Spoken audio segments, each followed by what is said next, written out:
Silja Bára Ómarsdóttir fulltrúi í stjórnlagaráði og formaður A-nefndar. Það er 7. ráðsfundur í dag og A-nefndin ætlar að leggja bæði fram tillögur til kynningar og staðfestingar. Geturðu sagt mér aðeins af þessum tillögum? Já, það sem við erum að leggja fram til staðfestingar eða innleiðingar í áfangaskjalið okkar eru tiltölu einfaldar tillögur. Það er annars vegar að fyrsta grein verði einhvers konar svona aðfarar eða inngangsorð að stjórnarskránni og móti anda hennar og þessum eftir á að koma. Það er hlutverk okkar í A-nefnd að vera með þessi gildi. Grunnundistöður eru síðan á forræði B-nefndar sem mun væntanlega leggja sitt inn í þessa grein þegar lengra líður á starfið og við ætlum að líka skrifa þessa grein í lokin, þannig að hún er í raun og veru tóm eins og hún stendur núna, en við viljum samt setja grunninn með umræðinni að það séu ákveðin gildi sem við ætlum að leggja til grundvallar. Hinn tillagan okkar sem er líka til staðfestingar að færa mannréttindakaflann sem er að byrja núna á jafnræðisreglunni sem er 65. grein stjórnarskrárinnar, færa hann næstu í fremst, sem beint á eftir þessari fyrstu grein. Þannig að fyrsta svona efnislega greinin í stjórnarskránni sé allir eru jafnir fyrir lögum. Og síðan færum við þann kafla, það er okkar tillaga, að færa þann kafla fremst og það er tillagan sem er til staðfestingar.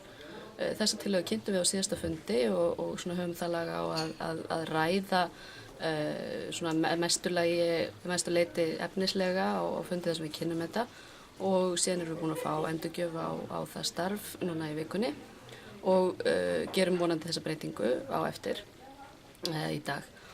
Og síðan leggjum við í raun og veru til breytingar á þessum kafla sem við erum að færa og þá verður það væntanlega staðfest í næstu viku.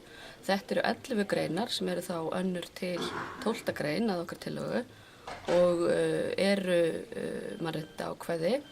Við byrjum þá á jafnræðisreglunni sem er þessi regla, hún er núna allir skulu jafnir fyrir lögum eða skulu vera og við leggjum til að setja inn í nútíð, allir eru jafnir fyrir lögum sem er svona smá áherslubreyting og þau gerum að leggja til að nokkur ákvæði viðbót verði sett inn, það er talið upp núna kynferði, efnahagur, kynþáttur og ýmislegt annað. Við erum að leggja til að inn í þetta verði bætt kynhneigð, fötlun, arfgerð, þannig að í framtíðinni megi ekki mismuna fólki eftir genasamsetningu þeirra, til dæmis ef þú ert í svona erfðafræðilega líklegri til þess að fá krabbamein, þá má ekki mismuna þér út af því. Við erum líka að ræða aldur og búsetu, jafnvel stjórnmálaskoðanir, skoðanir eru tilteknar en að bæta stjórnmálaskoðanum og þetta eru svona hugmyndir sem eru kannski meira til umræðu ennþá en við erum með þarna inni.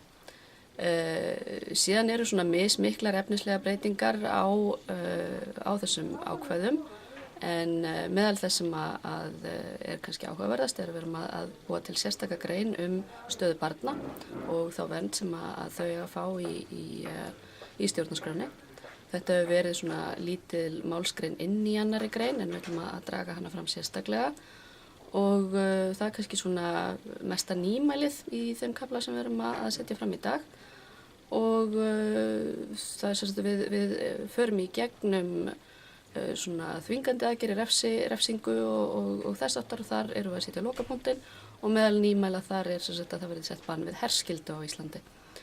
Og þetta eru svona kannski hápunktarnir að mínu mati í skjalinu sem er að koma fram í dag. Ef að þessi tillaga er staðfest af stjórnlagaráði á fundinum í dag, er þetta þá orðið meitlað í stein eða er hægt að gera breytingar? Alls ekki meitlað í stein. Þetta er í raun og veru til kynningar í dag og við erum að fá endurgjöf frá kollegum okkar, þetta er A-nefndin, þar sem við erum 8 að vinna að þessu. Svo fáum við endurgjöf frá kollegum okkar, hinum fulltrúunum hérna í ráðinu og tökum það inn í nefndina og vinnum úr og þetta fer út á netið og almenningur getur gert athugasemdir á heimasíðan okkar, stjórnlagaráð.is. Þar getur hver sem gert athugasemdir, það tökum við inn í meðferð málsins og í næstu viku munum við þá leggja í raun og veru þessar tillögur okkar, þessar greinar inn til innleiðingar í áfangaskjalið og síðan höldum við áfram að vinna með þær. Kannski snúum okkur öðru tímabundið en tökum aðra umferð á þessu og þá eru vonandi fleiri út allt land og jafnvel Íslendingar sem að búa erlendis búin að senda okkur sína skoðanir á málinu og við skoðum það og það er nú ekkert frágengið fyrir en bara við erum hérna á síðasta degi að bera upp okkar tillögu að frumvarpi til stjórnarskrár sem við sendum síðan mánuð til þjóðinni.